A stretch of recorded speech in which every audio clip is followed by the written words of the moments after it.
Assalamualaikum, hi, tajahau, vanakkam. I welcome you to the pilot show of Oveload Podcast Malaysia, brought to you by Trilight17 Studios. I'm your host, my name is Firman, and today we are recording from LCT headquarters, located in Kajang.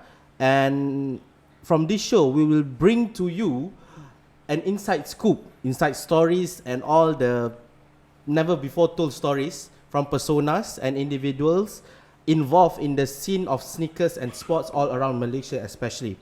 So before I start this podcast, I would like to give a shout out to our sponsor, which is HypeguardianMy Malaysia, who sponsored this video today and enable us to gain all the proper equipments and ability for us to do this podcast. So without further ado, I would like to introduce the guest for our pilot episode, Mr. Hans Abdullah. Hello, Hans. Hello. Which camera do I look in? That one? This one can. This one also can. Right. Wherever you are comfortable. What up? Okay. What up? Okay, Hans. Mr. Hans Abdullah, or more popularly known as Hans. Basically Hans. Sometimes people call me the Johnny Sins of streetwear. Oh, Johnny Sins of streetwear. Maybe the bald head, maybe a bit resembles a bit. So basically, Hans, if you are a streetwear collector in Malaysia or someone who is enthusiastic in the streetwear culture in Malaysia, you have to know Hans. In one sense, you have to know because I wouldn't say that, but he's being humble, but his tenacity and his popularity. It's just a lot of love, man. It's a lot of love. Yeah. When you love something enough, people will take notice. Probably. That's True. what usually is. Okay, Hans, can you tell the viewers a bit about yourself and basically how you get involved in this kind of the culture, the sneaker culture especially? Okay. Hi, I'm Hans Abdullah. I'm 26 years old. Like I said, some people call me the Johnny Sins of streetwear because of versatility. You know what I mean? Yeah, but I'm one of the co-founders of a brand called Meet Curate, and we're a pretty new brand. I haven't been doing this. I haven't been actually part of the scene for a long time because I really started out in Melbourne. I was into streetwear for like maybe 10 years, but I was never actually part of any scene until I went to Melbourne, because that's when I actually had the money to really get into streetwear. Because the thing is, streetwear is a money game. Yeah, true. No matter what, streetwear is the money game. So when I was in Melbourne, I got a job. I was earning in AUD. That was when I bought my first Jordan, which was like 2013. Even though I've been into streetwear since like 2006, 2007, that kind of thing. I never really had that kind of money to buy. But I was part of the Melbourne scene for a while I was studying there. Then I only really got back to Malaysia, entered the Malaysian scene after I got back, which was like 2016. So that's not that long. It's like 3 years. You're quite new to the scene, I mean. Yeah, I'm quite new to the Malaysian scene. It was like 3 years. Okay, three. Yeah, basically it's 3 years. You're involved in the scene for 3 years. So even though, since you already say that you are merely involved in Malaysian scene for the past, let's say, 3 years. Yeah. But for sure, every year when you came back, not every year, every time when you came back to Malaysia, even for the past 10 years, you must have saw that sikit, bit by bit, there is an evolution from the streetwear scene. Because macam dulu kita tak dapat tau. Kita tak dapat all this streetwear brand. For example, tak payah pergi jauh. Let's say Gucci. Let's say just take Gucci. Gucci for people, okay, it's a designer brand, but now they are venturing into the streetwear scene. And the most popular item is for sure the Gucci Ace lah, the Gucci Ace sneakers. So dulu nak dapat Gucci Ace sneakers ni, kalau pavilion tu pun tak tentu lagi. There was a streetwear last time. Everyone was like, it was people don't really spend that kind of money. Because like no matter what, the harga Gucci tak tukar. Actually, some tukar lah. Actually, there's this one thing that a lot of people don't know. Gucci every year, their main line, actually every September, I think harga naik permanently. Every September naik. But the thing is, it's like their prices have never been cheap. But people have just started to have more of a tendency to spend money. It was never cheap.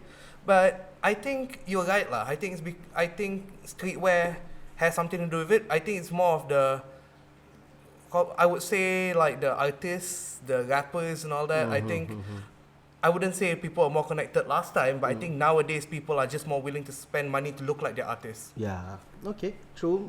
Artists like not just Malaysian artists lah.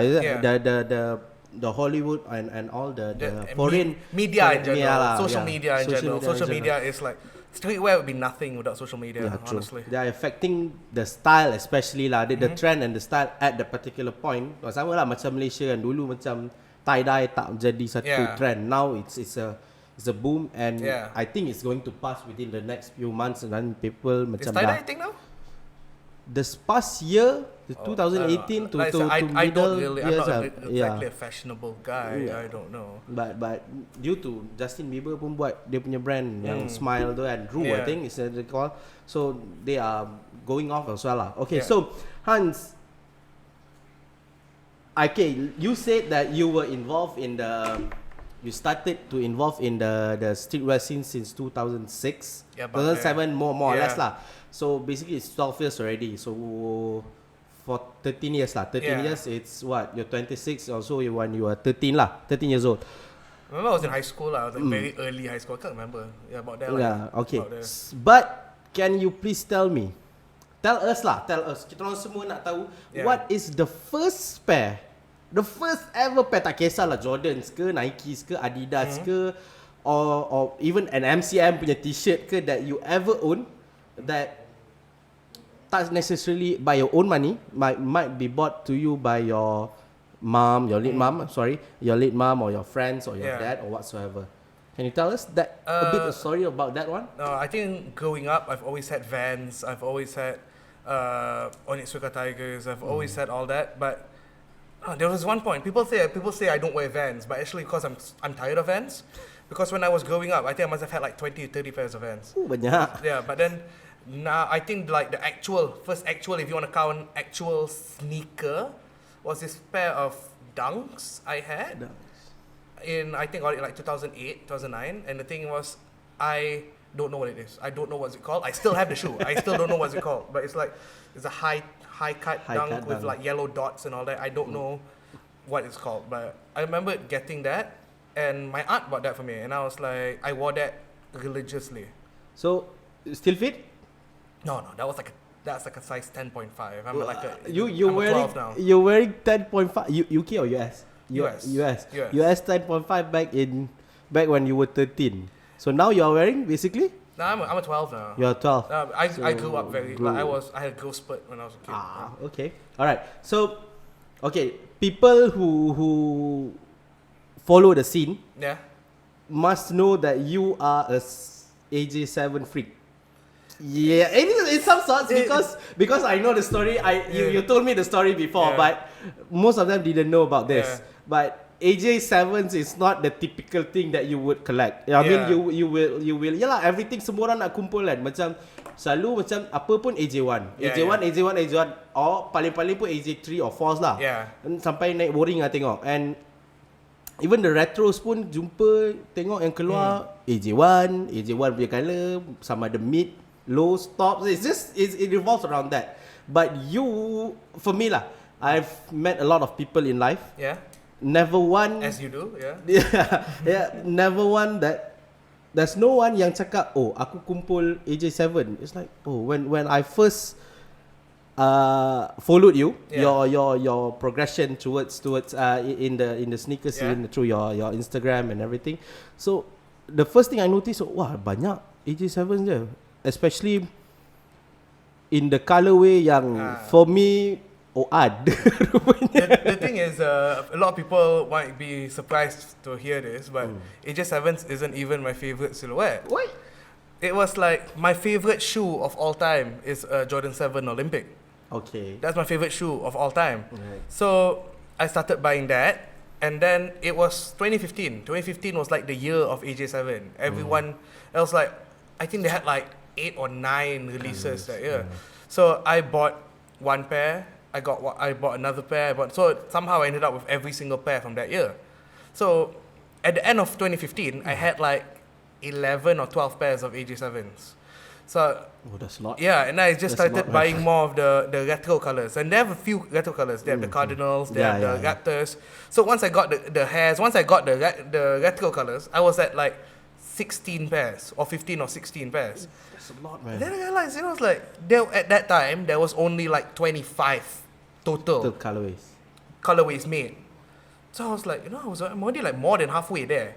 May as well just see how far I can go. So now it just became a thing. Just to complete a set. Because I have this thing, if I'm near to completion for a set, I'll try to complete it. It's a bad habit. Yeah. But it's like I tried to complete it, and I still haven't completed it. But I think I might be the closest of anyone that I know. Okay. I'm one pair short from completing the whole thing. What's the colorway? Who knows? Somebody who's watching this podcast it's a Jordan 7 champagne. But the problem with the champagne, it fits really tight because of the material. Okay. So I usually wear a 12. I would need like a 13, I think. Okay, so it's like no 13. One has a 13 in the champagne. So guys, if you know anybody who has a pair of AJ7 champagne US 13, do hit us up or do hit hands up so you can negotiate the price or whatsoever, deal with him. Yeah. So let him complete his collection, please. Please do that. Incidentally though, like the 2006 releases of the Jordan 7s is some of the most beautiful shoes ever made. But can you mention the materials is beautiful. There's the citrus. Oh, the citrus, okay. I think there's 5 pairs at least. There's the citrus. Okay. There's the oh man, I forgot that name. It's like the black when the grayish. I forgot the name. I have like 2 pairs of that anyway. There's the Cardinals, which released on that year, which is different as well. They have the Pacific Blue, which is like ceramic. It's like beige and orange. I remember that one. It's really beautiful. And they have the Maze. Which is it's like if you know the Jordan 4 Tour. Yeah. It's the AJ7 version of the Jordan 4 Tour. It's like the same colorway, but that's a woman's shoe. But they made it all the way to men's 12. So I managed to get that as well. Okay, you're lucky lah. Yeah, but the citrus and the other pair, I think it's not obsidian. It's something. It might be no, it's not obsidian, but it's just. Obsidian is a blue color, right? Yeah, it's a black and bluish. It's beautiful. Until now, I think the heyday for Jordans is 2006, 2005, 2006. That's when they still cared about the materials. Yeah. Like you look at anything, even the Pure Money 4s, you compare the 2006 version and the one that released like 2017, it's like, different. I think it's not just Jordans lah. I mean all the brands basically like when the first model released back during the 2005, 2006 era, 2007 even, like the Atmos. The Atmos MX1. I think that is 2007? Was it? That was 2007, the first release was 2007. Yeah. And then it was re-released 10 years later. Yeah. I think the 2007 one, when they release it, it's like, damn man. I was so unlucky that I don't have the money. But now if you want on our size, not just your size, like your size is even harder to find. But my size, UK 10, UK 9.5 also the price will be. I only recently managed to get the recent one. But the older one is just. The thing is, you have to understand the reason they do different materials is because they have a patent on the original one. So if they want to reproduce it, they want to change the number, they have to change the materials. Because they can't do the exact same shoe. Okay, so the first time I heard about it. Okay, so alright, done talking about your shoes. Yeah. This is, I want to let the viewers know about your relationship with Paul Bernard Xavier and Meet Curate. Yeah. Okay, so Meet Curate, if you guys went to Sneakerlah this year, the name of Meet Curate must ring a bell to you guys. Hopefully. Come on guys, come on, you must know the name of Meet Curate and HypeguardianMy. Come on lah, you tak tahu tu macam you memang datang saja-saja tengok je lah kot. Kan? So Meet Curate. So do tell us, how did you start to have the idea of Meet Curate, number one, and number two, explain the relationship between you and Paul, because I know Paul is not living here. It's hard, and I know you have a background in of studying back in Melbourne. So there might be some connections there, but I don't think you guys can take off, because even though we share the same passion of shoes, but it's not that easy for us to get connected and you to trust somebody to do even a brand. It's like it's getting bigger. That's the wonderful thing about sneakers, though. Right. I mean, like, to go off on a tangent, it's like I'm going to this Thursday, I'm going to go to Korea and I'm going to go meet a few friends there that I met through sneakers. So it's like, no matter where, it's like sneakers is like a common language. It's like everyone speaks. Like, I feel like sneakers is like transcends borders. It doesn't matter how far you are, usually you are connected. But as for how me and Paul met, I can't remember. You went way back, is it? I can't remember. He says it's during a lineup for a pair of Yeezys. I think it's the Moonrocks. He says that's right, so I'll just believe him because I really don't remember. I'm like, as far as I know, I've been friends with this guy for a while, you know. So he really takes care of me as like a brother. Even though we're the same age, he's like an older brother to me. Oh, he's your same age of you? He's the same age I as thought me. he's older, man. He's the same age as me, but he takes care of me like, sorry, like a Paul, younger brother. You look a bit older, man. I'm Yeah, sorry. It's because he knows what he's doing. So, Paul has a lot of connections. Paul knows a lot of people. Paul has a lot of friends. So he gets a lot of shoes. So sometimes he helps me get shoes. And we kind of decided that, you know, most people who have access to these shoes, I won't say selfish with their knowledge, but they're little secretive. They try to keep it hidden. Like let's say they have a pair of undefeated 4s. Yeah. And damn, those sapphire, man. Yeah, they won't post pictures of it. They'll post pictures of the shoe, but they won't talk about the shoe. They're like, it's like some sort of secret club, you know, it's like if you know kind of thing. Yeah. But it's unfair. I feel like not everyone has that kind of money and to have access to these shoes. Yeah. So we decided to create Meet Curate. Meet Curate is basically like our curation of the things that we like, and we just talk about these shoes that people are not talking about. Like the undefeated 4s, for example. People know how it looks like, but people don't know the story behind it. People don't know how many samples there are. People don't know that underneath the insole of the 2017 pair, there's actually the words undefeated stitched onto the shoe. It's not printed, it's stitched onto the shoe, and that's how they legit check the shoe. It's stitched onto the shoe. If you cut the shoe in half, the stitching goes all the way down. Ooh, I mean, no one's going to cut the shoe in half, but then, you know, that's how... Who knows? Yeah, but people don't know that. Yeah. People don't know that because no one is talking about these shoes. People don't know that the undefeated 4s, the 2005 the first release is made of suede. Beautiful suede. The 2017 version is made of nubuck. But sorry? Nubuck. Yeah. Oh, okay. People don't know why it's made of nubuck. But the thing is, it's because the 2005 version, after a while, it started to bleed. Yeah. It bled. So it's like, became patchy. So you look at photos, that's why it has that really distinct pattern because it becomes patchy. So they don't want to remove they didn't want it to bleed. So the 2017 version, they did it with nubuck. Oh, that's why they changed the material itself. Yeah, so people don't know that. So that's why we created Meet Curate. It's like a place to tell people all this. It's like a museum lah. Yeah, we just like shoes. Yeah. We just like shoes. So it's like, I mean, the direction, not the direction lah. I mean, the objective of Meet Curate is like, you don't really need to go to a museum to know, but you can just visit the page. You can read about the shoe, and you can know something that is. It's like, oh, because you don't have access to the shoe, then you don't really know what the details of the shoe. Because what's important in a shoe is, for me, is the details. It's the details of the shoe. For me, let's say, just take the recent SpongeBob. The SpongeBob release, the Kyrie and SpongeBob. I hated it, but after a while, I was like, you know what? This actually the latest one, the Pineapple House. The Pineapple House one. Pineapple House was fire. So man. It's like the whole collection. People macam nak tahu dalam dia, insole dia macam mana rupa. They adakah sama je? Kenapa ada plankton? Where's plankton? Because he's one of the main characters as well. So that is something that we have to really go through, right? That shoe actually has a lot of details. Like the Patrick Star pair, behind the tongue, there's actually a plank, like hammered, like a picture of a plank hammered too. Because of that episode, where he had the plank. People don't know. People just see a plank. They're like, oh, we don't know what that is. But it's actually referencing that episode. Okay. All right. So for Meet Curate, okay. Before I touch about the most boom thing that Meet Curate has ever done thus far. Yeah. Can you tell us a bit what is the direction between you and Paul that you guys are planning to go for within the next, let's say, three years? Okay. I'm not going to take it 5 years, just 3 years. Within 3 years, where do you see Meet Curate? I feel like Meet Curate is gonna be. We're trying our best to make it more of a brand.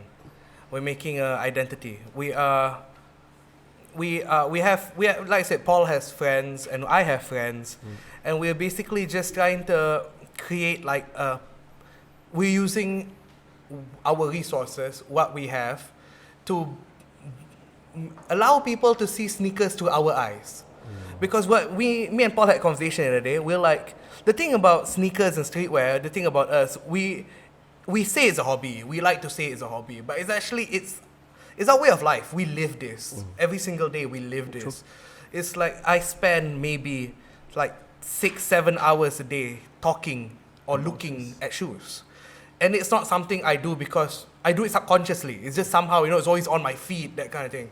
So we're like, since this is our life, and even though this sounds a bit, I don't know what, it's not bragging, but it's more of like, I'm afraid it comes off as bragging, but because the life that we lead in terms of shoes is a bit more extraordinary compared to the norm. Normal, because of that, we thought it would be fun to allow people to see things through our eyes.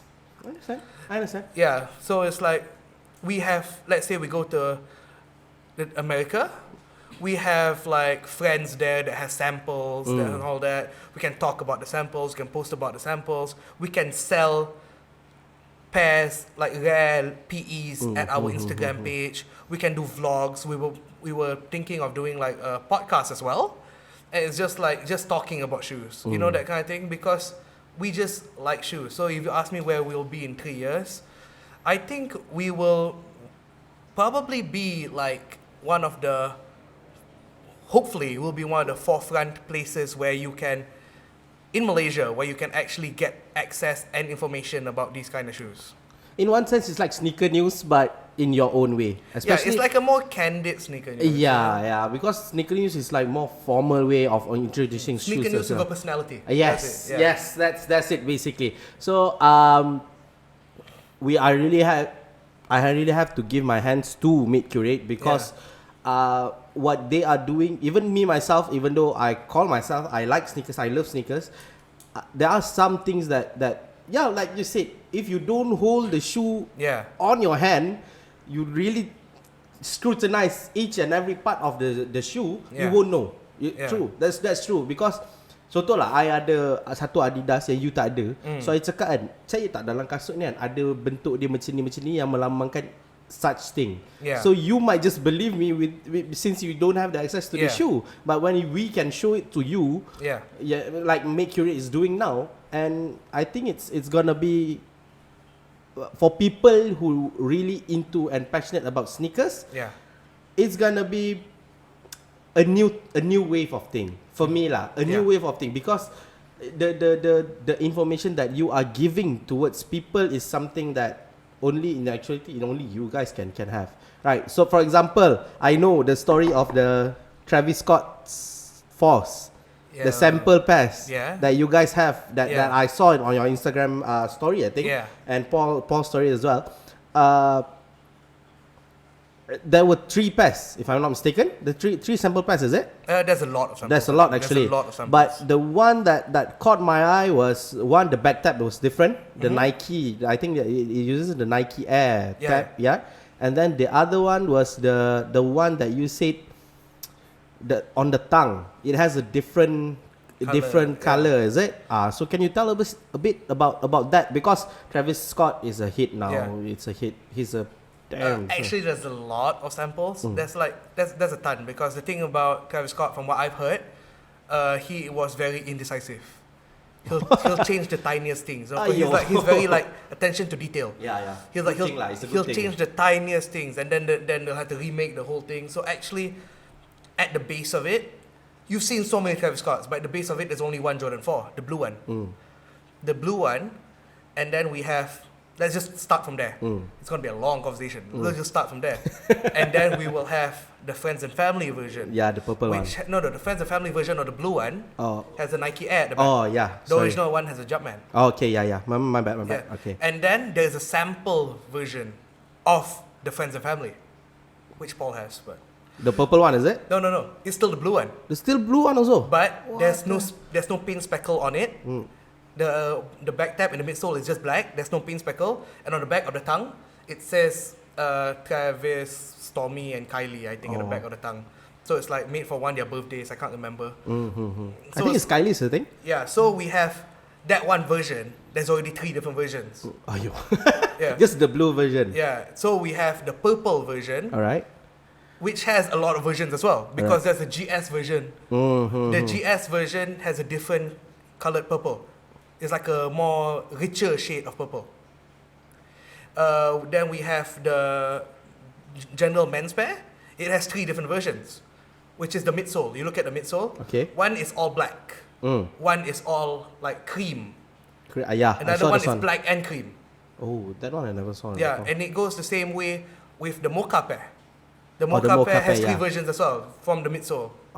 And then you can tell from the back tab is like one has a Nike Air that's colored, one has it just black, one has it with a red Jumpman on the tongue. There's so many versions. There's so many versions. All right. Okay. So there's a lot for even for me to hadam that to really get. I know those kind Paul of is on a information. mission to try to get as many as he can. But I think he kind of stopped. I think he's happy with what he has. But he has a lot. He has a lot of them. He has a lot. He has All a lot right. of them. So we're gonna take a break just for a moment. Take 5. Just to hadam dulu. That's a lot of information, guys.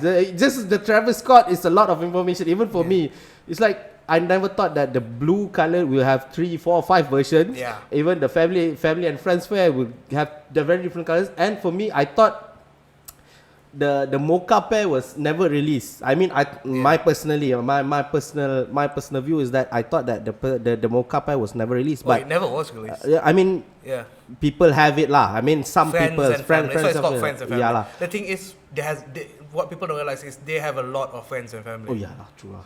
True lah. Those kind of people, Yang lepak mamak especially. sekali mana ada 2-3 orang, biasa 10 orang kan. Yeah lah, biasa. Okay, so just for now, take a breather. And let's just hadam all the information first, and we'll get back as soon after the break, I think. Okay, all right.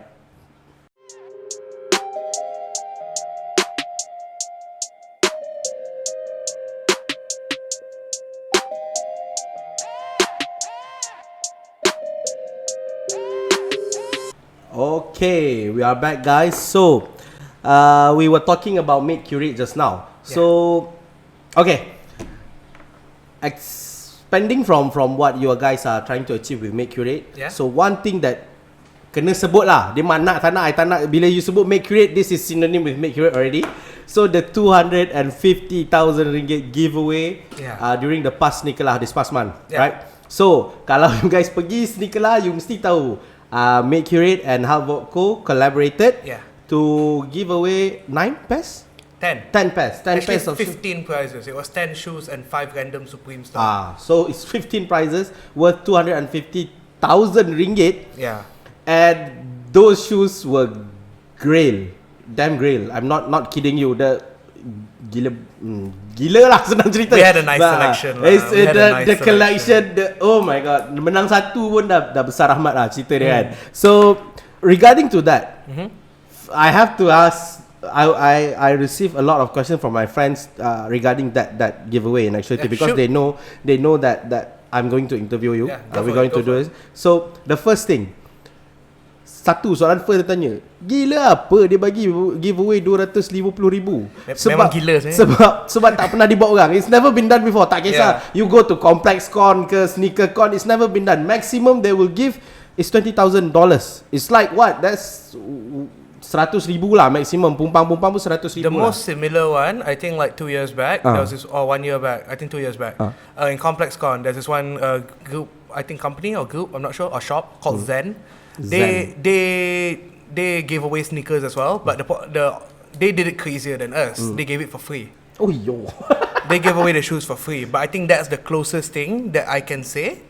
To the Yeah, recent to what giveaway we lah. did. I think that's the closest thing. Okay, so that's number one. Number two is that how did it feel when you have to give away those shoes, and when you give those shoes towards the winners, what do you expect, and what foundation that you want to lay on the sneaker lah, number one, and the generally the Malaysian sneaker scene after that particular giveaway. So that's basically two questions lah. Satu, kau gila apa? Nombor dua, apa yang you try to achieve? Basically what trying to achieve by giving away all those shoes. As for how did it feel to give away those shoes, the thing is, it didn't really feel bad at all. The thing was, we bought those shoes for that giveaway. We bought it specifically for the giveaway. So we were like, you know what, let's just, like, the fact that we gave it away means that mission accomplished, like that. So why did we do it? A lot of people are asking, why did we do it? I think this might be one of the first times I'm actually publicly saying why did we do it. So we had a bit of a crazy plan. We wanted to invest in Paul, Alpit Goyal from Hype Vault. We wanted to invest in the Malaysian streetwear scene. We wanted to, because everyone is going. West Complex Con is the best. You know, Complex Con has become the benchmark, the standard holder for sneaker events. True. Even Sneaker Con can't compare to Complex Con. because some people would say that Sneaker Con has become a little bit commercial because they're traveling around the world. You know, they've become a bit more commercial. So people are saying, why can't we have Complex Con? And I'm like, we don't need Complex Con. We have Sneaker lah. But people are not getting the vibe of me, because it's true, we are not at the level of Complex Con yet. But how do we get there? Everyone is saying we are not there, but no one is trying to get there. So the people at Masses, Sneaker, the people themselves, Brian, Julian Leong, all those people, they can't do it themselves. You know? It's like they are doing an amazing thing for the culture, but they can't do it themselves. So how do we help out? How do we do it? So we did this giveaway. Of course, it helps our brand, but also because we want to increase the standing of Malaysia sneaker scene in the eyes of the world. We wanted the world to look at Malaysia and go, hey, they've done something that I think no one else in Asia has done. And that's amazing. If you think about it, China itself has 1.5 billion people. There's like 7 billion people in the world, and I think more than 3/4 of them wear shoes. But no one has done what we have done. You know, and I can say that proudly. Or maybe someone has done and just not advertised it. I don't know. If you have done it, please let me know. I mean, I'll retract my statement lah. But it's like, no, I think no one has done it. So that immediately gives Sneakerla validity. Let's say we want to bring in a future act. I mean, we got full-size gun this year, which is amazing. Yes. You know, but let's say we want to bring in more people. We can say that, you know, it's like, Malaysia is such a small country with a small scene. Why should they come to us? And it's like, no, our scene is strong enough for these people to give away 250k worth of shoes. We have that much faith in the local scene. So what we did, basically, you know, it's like it solidifies our name in the sneaker scene. It's not just your name, I mean Malaysian name. Malaysia's name. It's like our name, we will get there. Meet Curate, Hype Vault, we will get to that level eventually. But how do we increase the local streetwear scene? Because if you look at Sneakerla is huge. Sneakerla has 3 halls, you know. I was living in Melbourne, and Melbourne sneaker scene is like their biggest event of the year which is like the Sneaker Freaker event, is like half of 1 hall of Sneakerla. That's how tiny it is. Wah, sikit lah. Yeah, and Australia is one of the forerunners for sneakers in the world. Yeah, true. But yes, the convention is that small. Look at Sneakerla. We have 3 big halls. We had like 90 to 100 vendors. You know, Malaysia is big, but why don't people have faith in Sneakerla? There are people who believe in it, But there are still people who are like, man, we're not at the level of the international level yet. It's like, no, Sneakerla is amazing. What they're doing is amazing. How do we show that Sneakerla is amazing? Malaysia is amazing. How do we show that Malaysia can do? And I'm not dissing Sneakerla, I'm not dissing the sneaker scene. Yeah. I'm just saying, how do we change a mindset? Yeah. You have to be crazy to change a mindset. You know, it's like no one. If you say nothing changes. Someone has to have that radical, weird thought. Someone has to be the crazy guy that jumps out the window and go, hey, we're going to do this. You know? So, okay. In one sense, it lays out a benchmark. Like you said, it's not a benchmark that every single sneaker scene throughout Asia, especially Asia, because we're particularly in Asia. So, throughout Asia, every single sneaker scene and every single big sneaker collector should bat an eye on Sneakerla. Because because the effort from masses, what you guys did, effort from the vendors, and effort from Meet Curate itself, Meet Curate and HypeguardianMy by giving away those kind of shoes. Because the shoes, you go Google get it up for sure. Paling atas then the first top search Meet Curate times HypeguardianMy giveaway Sneakerla 2019. You'll see the list of shoes.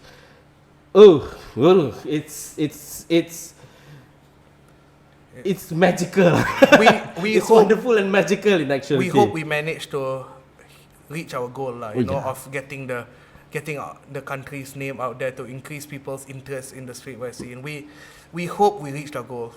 Like I've had a few conversations with people after that. Some people said we did a good job. Some people said it was a wasted effort. Why? What? How is that a wasted effort? I mean, on not taking your side. No, I'm not taking your side, but I'm intrigued of how people are saying that giveaway. Yes, is a lot of money. True. And bila you bagi not for free lah. I mean, after you give it away, you lost that amount of money. It's true. But why do they say that it's a waste of wasted effort? Frankly, the streetwear scene, I wouldn't say Malaysia, I think worldwide, predominantly it's run by people who don't look at the product, they look at the money. Okay. So what we did when we gave away 250k worth of sneakers, I mean, like, I'm not saying anything, I'm just saying that you repeated 250k multiple times just now as well. Yes. People don't look at the shoes, people look at how much they're worth. Yes. So some people have argued that what we did is not bringing attention to the sneaker scene, but we're bringing attention to the value. So people don't care about the shoes, people care about how much it's worth. Okay. So I understand that perspective, but what can we do to change that? Like, we tried our best, that's what we thought was the best solution. It's like, what else can we do? It's like, tell us what else can we do. And I'm not saying this like a cari gaduh kind of way, you know. It's more like tell us what else can we do, and we might do it next year. Yeah, true. You know, I mean, suggestion. Hans is open for suggestion. Okay, guys, if you guys have any crazy suggestion or you want to do collaboration with Meet Curate, hit them up. So for sure, you guys will get something new. What can we do to increase interest in the streetwear scene? Yes. It's like we tried our best. You know, we gave 250,000 away in terms of shoes. 2 million. God. So it's like it's like what else can we do? If to the people who said that what we did was a little bit of a wasted effort. I know there are some of you out there, and I'm not, like I said, I'm not like picking a fight or anything. I'm just out of honesty, like just suggestions. What else can we do? Okay.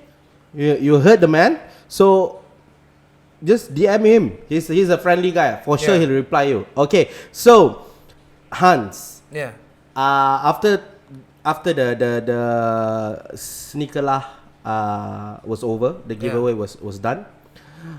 That's the thing that I know this is a sensitive thing in the Malaysian streetwear scene, basically. So before Sneakerla, there was a huge wave or drama that hit the sneaker scene. Yeah. So I know what wave you're talking about. I think you know already what I'm where I'm going to. It's a massive tsunami. It's a massive tsunami. And unfortunately, you were somehow involved in it. In sikit-sikit lah, tiny bit lah. Alright.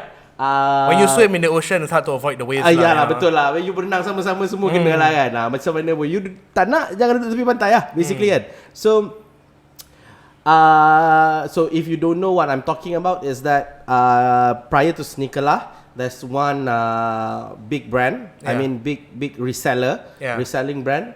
Was accused. I don't know. Are we naming names? Or? No, we're not naming We're names. not naming names. We just, I was wondering how far you're gonna go with just this. generally talking. If you know, you know. That's basically what I'm talking about. Okay. So they were falsely accused of selling fake goods. All right. Falsely, I'm not saying that it's bad. I'm just saying that if you say falsely, some people might get on your toes. Okay. Because some people still believe that they were justifiably. Right. Okay. I'm not saying that it's true. It's just I'm just predicting that people are going Yeah, like, what do you mean falsely? Okay. So they were accused lah. You just put it generally. Allegedly. Accused. Allegedly. They were allegedly selling fake goods. Yeah.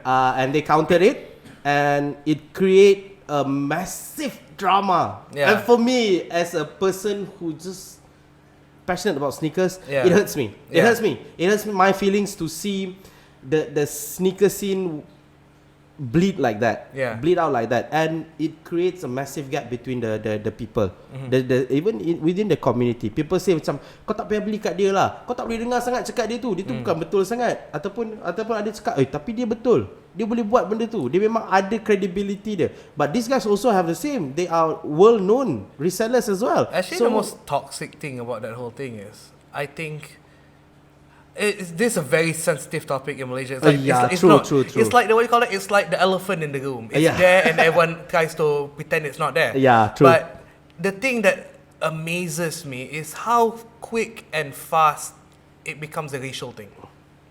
How quick and fast. It's like people don't want to talk about the racial thing. Yes. But it's there. It was mentioned several times during that dispute. I don't know. It's just, I think the racial card is such a low-hanging fruit. Yeah. It's like you want to piss people off, hit the racial thing. Yeah. It's the easiest way to offend someone. It's like the racial thing, I think, is more triggering than offending, than like making fun of someone's mom. You know, it's like you can say your mom's fat. Say, my mom is fat. You know, but it's like insert racial thing here, and people are like, no, you can't say that. You can't say that. True. Even it's not just in Malaysia lah. I mean, worldwide, those kind of things are happening. So it took a turn. It took a turn, and even Brian, the owner of Sneakerlah, he was hit by the wave of the people as well. People were basically marah dia lah, kan? So for what happened and what he decided, and I'm not taking sides. I'm just saying that for you, Hans, as a person who has been involved in the scene, even though you said that you're involved in 2013, but you were here back then. So I was part of that wave, I guess. Yes, because I know there's a story that Hans told me. Okay, this is just a selingan. Hans was there when who's the name of the rapper? That in New York, that in LA, that you saw. Tyler the Creator. Tyler the Creator. He was inside the scene when Tyler the Creator owns a shop across Supreme, and Tyler the Creator opened the door for him. It's what I usually say is, people usually ask me how long have I been in the scene, and I usually say it's back when Supreme kind of has discount racks on the shelves and discount bins. They still have discount bins, just not often. But back then, it was like there was discount bins everywhere. So, not taking any credibility away from any others, but he is in the scene for a very long time since Supreme was even a hit before, right? Now he's hit. Now you're gonna get me in trouble with the Supreme hits. Man. Sorry guys, sorry, but basically I'm talking about how long have you been in the scene? And for you to see those kind of dramas, does it affect your standing and your involvement in the scene moving forward? The thing is, earlier we said that the sneaker scene is an ocean, and then there is a wave that we got caught in. But I would like to think it's not an ocean, it's a swimming pool. It's a puddle. We are in a puddle, and then there was a huge wave. Everyone gets caught in it. You can't escape it, because no matter what you want to say, it's a big scene or it's a tiny scene. Everyone knows everyone. You know, you can name everyone on the first name basis. You know what everyone's father does as a job. You know, that kind of thing. The scene is really tiny. So I think that there was a lot of hate thrown around, and I'm trying to stay impartial, because it's not something that concerns me. I wasn't called out. I wasn't involved in any of the parties. But as someone who is in the scene, I think that it is unfortunate that it became that childish. It's childish on both sides. Yeah. It's childish on both sides. It's nothing at the start of it. It ended pretty well, I guess. I think it ended recently. Okay lah. I think only recently it ended, I think. But at the start of it, it was childish. It was like name calling and it was playground stuff. Yeah. It was playground stuff. It was so bad. And you realize it's like, man, these people are like so young. And then you realize, so they're not young. They're old. It's like, what's going on here, you know? So yeah lah, I mean, it does affect the scene in a sense. Yeah. And it changes the landscape of the scene. Landscape of the swimming pool, the puddle as we say. Mungkin dulu bentuk bulat, sekarang jadi petak. I think it doesn't change at all. It doesn't change at all for you. It doesn't change at all. This is going to happen again in like 5 years. Just wait for it. Actually, over 5 years. Give it like next year. It's going to happen again. Okay. This is the scene. It happens all the time. So okay, all right. Moving forward, all right. I want you to explain this shoe for. Oh. So before you explain the shoe, let me.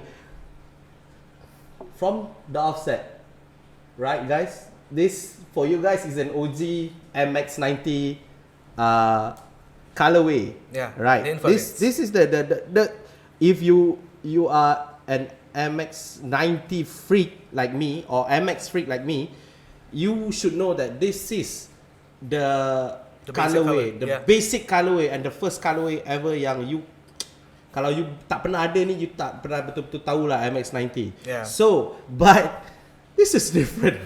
This is a whole kind of different thing that me myself have never seen this one before. I've never hold it. So there must be a story. And from what you told me prior, that this shoe is actually a sample. Yeah, it's a sample. All right. So can you do the pleasure of telling us? Like I said, this is Meet Curate. Yeah. This is Meet Curate in one sense. Okay. So one thing before we do, let me just start it off. The thing about sneakers is, I'm a pretty good storyteller, and I can make even the stupidest shoes have an amazing story. So this might not be impressive to other people, but I can go on and on about this thing. Right. So the thing about this shoe is, a lot of people were looking at it, it's like, oh, it looks like a standard MX90. Yeah. And the thing is, it is technically a standard MX90. I got this shoe from Hishamat. Shout out Hishamat. He was part of there was a shop in the UK called Crooked Tongues. It's pretty famous. Okay. Crooked Tongues is not there anymore, but they had a barbecue. Okay. And they gave away this shoe during the barbecue. There has to be maybe 50 pairs ish. That was back in 2011. And that's actually the date of the thing here, but I think it's 0409. I think it is in American terms lah. So 0409 I think means April 2019. No. Are they month first or day first? They are month first. So it's the 9th of April. 9th of April. I should guess be 9th of April. I guess so. So this shoe, before Flyknit, there was Hyperfuse. Yeah, I know. So this shoe is a Hyperfuse MX90, which is common, but this was the first Hyperfuse Nike sneaker. This was the first Hyperfuse, and then people were like, "Oh man, why is it so limited? Why didn't they do a lot of it?" This is from what I've read online. Right. Okay, so people are like, "Why didn't they make a lot of it?" So Nike was like, "Yeah, why didn't we make a lot of it?" So after that, you have Hyperfuse on all the other sports shoes. Yeah. But this was the first shoe to use, first lifestyle shoe to use Hyperfuse. Before this, they had it on all the super performance shoes, but they never really had it on MX. True. Even the upper part of the shoe, you can see from this part is that the usual MX90, it doesn't use a nylon. Yeah. It doesn't have nylon material. Like this part is nylon. It's totally nylon. And this part is usually leather. It's usually the mud leather. The mud guard's usually leather. And even on this part, it's different. This mesh part is not the usual material used in MX90. as far as I know. To be honest, guys, Firman here, he messaged me at like 4 a.m. asking me to bring a shoe, and I didn't know what shoe to bring. So this was the first thing I thought of. I was like, what have I not talked about? That's like, yeah, I'll just bring this one. So it might not be the most impressive shoe, but it's like a shoe that I haven't talked about yet, I think. Okay, I feel bad for asking him to bring a shoe at 4 a.m. in the morning, but I think it's worth the knowledge because... Now, the thing is, he could have asked me like yesterday and I still wouldn't have a shoe. You know, I was like, yeah, I've talked about all the other shoes and I haven't talked about this one. That's a disease for all the shoe collectors who has more than 10 shoes, you know. Yeah. I mean, there's two things that they will have problem with. Number one, waking up, going out from the house, picking the shoes that they're going to wear for the day. When you have a collection more than 10, 20 pairs, it's like you're going to sit there for half an hour. Aku nak pakai kasut apa hari ni? I thought you were going to ask me how many pairs of shoes I own. I don't know. I don't know. I tell you, I don't know. Because when you did a previous video, I counted maybe around 50, but that was back. That was what you showed me lah. The thing is, my shoes are usually not in one place. I have a storage place. Tu masalah. Yeah, so I don't know where. Like, I don't know how. Like people say, like how do you lose track of shoes? The thing is, if you are not if you don't care about like the releases, and then someone messages you, hey, do you want this shoe for retail? You're like, yeah, okay. Like, yeah, okay, yeah, okay. Like after a while, 1 month has like 5 or 6 releases. So if you say yeah, okay to every single shoe, that's so 5 or 6 pairs. You know. And a year you got 12 months, so you got 60 pairs already. Yeah, and it's shoe. Most of these shoes I don't remember buying. Most of these shoes I don't remember owning. Most of these shoes I don't wear because most of the time I'm just like I'm not looking for it, but someone's offered it to me and I'm like, you know what? If it's good price, I'll just I guess. You know. We never know. We never know, right? So, okay. So back to the shoe. To the shoe. I think this is the embodiment of what Meet Curate is doing for me, because this kind of shoes, let's say like even I met a lot of people in life to get the chance to hold this shoe in my hand and to be explained to by you the story behind the shoe and to know what it represents, the details inside it. Those kind of things is and lifetime experience in my eyes, because it's not that every day you can get this kind of experience and opportunity for people to explain to you, oh, tarikh ni 0409, it represents the date that the shoe was made or whatsoever, or what and the material, what's the difference between it and the normal MX90 OG colorway and those kind of things, right? So do take note, guys. Meet Curate is going, for me, I have to shout out for Meet Curate because they are doing something that is so beneficial and good for the community, because they are explaining and showing and proving to people that shoes are not merely shoes. Shoes is fun.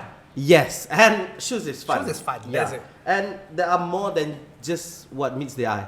Right, so macam kita tengok, oh color ni. Benda I paling pantang lah, I think, is people who overcomplicate shoes. For example? As in, like, you know, people who, when you know that you want to buy a shoe, and then they make it such a big thing. You know, it's like, they make it they make it hard for you to buy a shoe. You want to sell a shoe, they make it hard for you to sell a shoe. The people who lose out on a shoe, they want a shoe but they couldn't get a shoe, then they make a whole drama out of it. You know. People who overcomplicate shoes. At the end of the day, it's just shoes. True. Like I said, it's the way I live. It's a way of life. But it's just shoes in the end, you know? It's like, it's fun. It's supposed to be fun. Hobbies are supposed to be fun. Yeah, true. People who overcomplicate sneakers is, I think, pantang sikit lah. Faham. Dia macam, take it relax. I mean, take a chill, bro. You take an L, you take a W on any shoes. It's part and parcel of the drama of the scene lah, kan? Tapi tak payahlah nak macam, oh, kenapa Nike buat macam ni? Nike should not have done this. But I know people who, like, when they miss out a shoe on Adidas, they'll email Adidas itself, and they're like, oh, these people backdoored and all that. It's like, oh, I was like, yeah, I mean, like, I guess if they did backdoor, maybe you it's right for you to, it's like call them out. But at the same time, it's like, man, it's just shoes, man. I mean, like chill out, Yeah, back. It goes back to what you said before lah, because people are taking the sneaker scene as to the value itself. I mean, to the money, not just because of the shoe. For example, I have a question for you. Yeah, shoot. Are you an off-white guy? I used to be. You used to be? I used to be. Right, so it means now you are not an off-white guy. Because for me, I'm an off-white guy. Yeah. Because what I see is that what Virgil did was superb. Yeah. So I don't know. I was involved in the scene lama, tapi I tak pernah beli. I adalah orang yang sebab I tak ada tempat nak simpan. I was not staying at home a lot. So I tak tahu nak buat apa dengan kasut-kasut tu, so I didn't buy. I just follow. Ikut je. Yeah. So you said you used to be I used to be an off-white guy. an off-white guy. What do you mean by used to be? I just stopped buying off-white. Everything? I bought the MCAs a while back, but even then they're not with me anymore. You sold it off already? I sold it off. No, I traded it. I traded it with another shoe. Okay. So it's one of those things where I think Virgil Abloh is a genius. Okay. I still think he's a genius. But after a while, it's not that things are... People always say oversaturated. No, it did not become oversaturated. The thing is, it just became lazy. Virgil just became lazy. Like, there was a time when everything he used to do in terms of off-white would be mind-blowingly genius to me. Like the AJ1, cutting up the shoe. Mashing it up like that. That is genius. There's one thing where his clothing was genius. His jacket was genius. His belt, the what do you call that? The yellow one, is it? Tape measure, whatever thing. That's genius. With the big buckle. Like everything Virgil used to do. Actually, still does. Sometimes there'll be a time where he'll just be like, he'll be like, oh man, that is the Virgil that I used to really like. I used to be the biggest off-white fanboy. But after a while, it's just like, it just became a little bit same of the same thing. A bit lazy. But then you see Justin Bieber's wedding. Yeah. You saw the wife's wedding dress? Oh my god. That was Virgil Abloh at its finest. And I was like, that is Virgil Abloh. Making something beautiful, yet intricate and different. Because siapa nak fikir buat benda tu? Yeah, that long train. Yeah. That long train. And even you don't even look at the train. Look at the lace work on the dress. It's amazing. It's so intricate. True. And then it's like, you look at the making of it. It's really like, Virgil Abloh is a genius. He is a genius. But the more recent stuff is more of like, sometimes you do a hit, sometimes you do a miss. But for me, there's been a lot more misses than hits. Yeah. Okay. So that's what makes you used to be an off-white guy. I used to be an off-white guy, but also it's more of like, one of my favorite things about off-white is whenever they release a season, a collection, they have like 10 things. Let's say they have 10 things. Everyone will buy one thing out of the 10 things. And I'll buy the other 9. Okay, so basically, you're gonna get 9 out of 10. Yeah, so no matter what, other people we will be buying from the same collection, but no one is wearing what I'm wearing because everyone's wearing the same thing. True, the Galaxy tee, the Fire Tape tee. Oh, I'm calling out so many kids right now. The Fire Tape tee, the Galaxy tee, the standard off-white tees you find all the time. The ones that you see everyone wears at conventions. Yes. Is like there's like 9 other things they release at the same time as those tees. No one's buying that. And then I'm getting messages saying, oh man, that off-white piece is so rare. I was like, it's not rare. No one was buying this. It released the same time as your t-shirt. You're just not buying it. Because you are focusing on the hype train lah. Basically, it's you're hopping on the hype train. So you follow the hype, in which it was the Galaxy tees. Yeah. So it became boring. It became boring. The design also is, more or less the same. It became expensive, actually. That's one of the main reasons. It became expensive. So you bought it for cheaper prices? I not. I think when I first bought it in 2013, it was like 500 ringgit a tee. For the shoes? For a t-shirt. For a t-shirt. In 2013, it was like 500 ringgit a t-shirt. Now it's... That was like 1,000, 800 is... 1,001 for retail, right? 1,001 for the retail. That's like $500 for a t-shirt. It goes a lot. Okay. Another question. Did you complete the 10? No. No. Not even the original 10. No, I had like 4 pairs. I know I had like 4 pairs out of the 10, and those are the 4 that I wanted.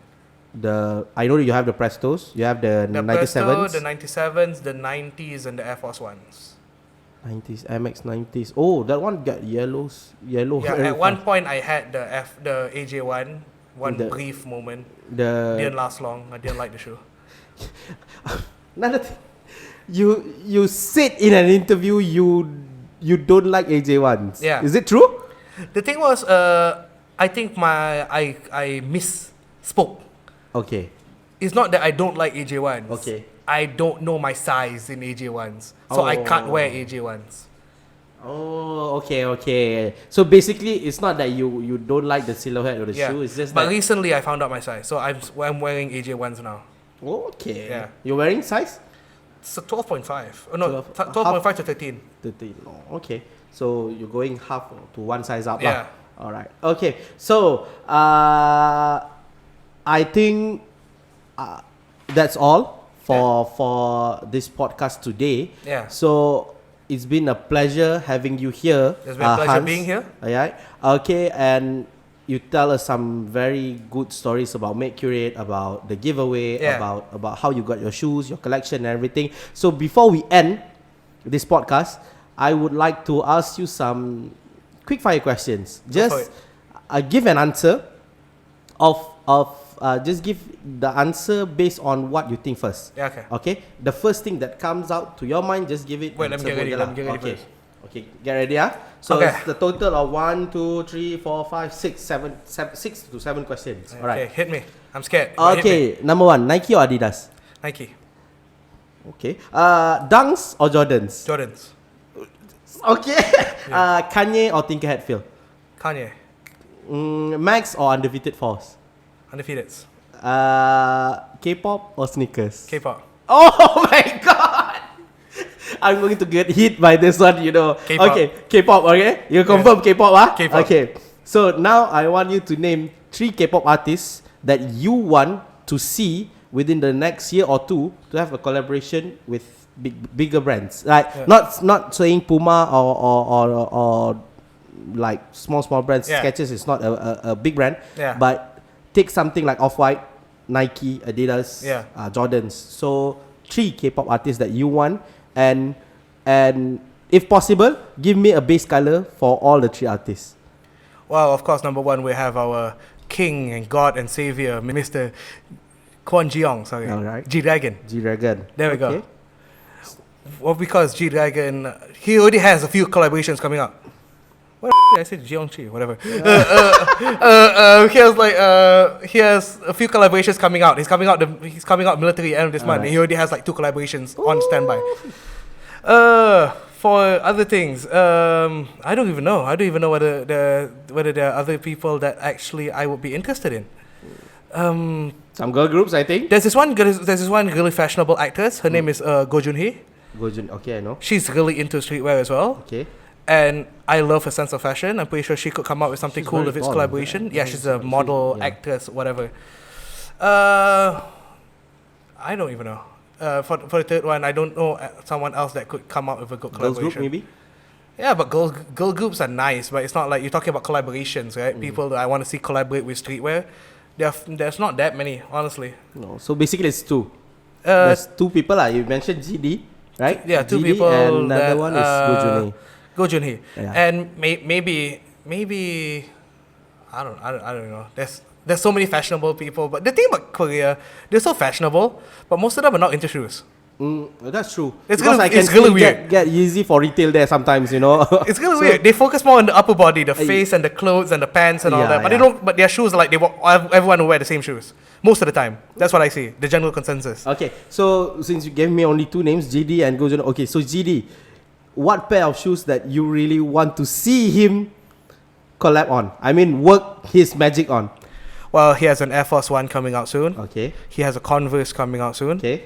I really want to see him do I want him to continue his Air Force One line. Okay. Air Force like he has one that's coming out. I'm really looking forward to it, and I want him to do more, because I feel like he's an Air Force One guy.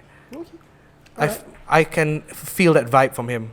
Okay. Okay. So for Go Jun-hee, Which brand or? Cause I predominantly like Nikes. I want her to do something like, I think that I saw her on a show wearing the Off-White Vapor Maxes, the OG ones. Oh. And I think that was like the hottest thing ever. legit. I was like, I never even liked the shoes. And after that, I was like, damn, maybe I should get a pair, you know? Okay. So something like a Vapor Max. Vapor Max kind of shoe lah. And Air Max. Air Max. I think she would Okay. be, I think she would. Any model of Air Max lah. Yeah. I think the 270s are predominantly women shoes. Yeah. For me lah, those are nice looking shoes. Yeah. But if men's wear it, it's not nice. Yeah. But woman looks better in it lah. Yeah. So I think she can do. I agree with that lah. The Air Max 270s or Air Max in general might be a great choice for her to collab. Yeah. Moving forward. Okay, so that's all. So thank you, Hans, for spending your time with this. No this problem. It's amazing. For this pilot episode of the Oveload Podcast Malaysia. Hopefully, I set a nice tone. Hopefully your next episodes will be better than this. All right, hopefully. And I hope that your page and brand Meet Curate will move forward bigger and better in the future. Yeah. And I hope the next time I call you here, you still pick me up. Yeah, of course, and maybe you can bring Paul together. If he's in the country. Yeah, true. Yeah. So maybe we can get some more funny stories, some more behind the scenes stories. He has a lot more stories than me.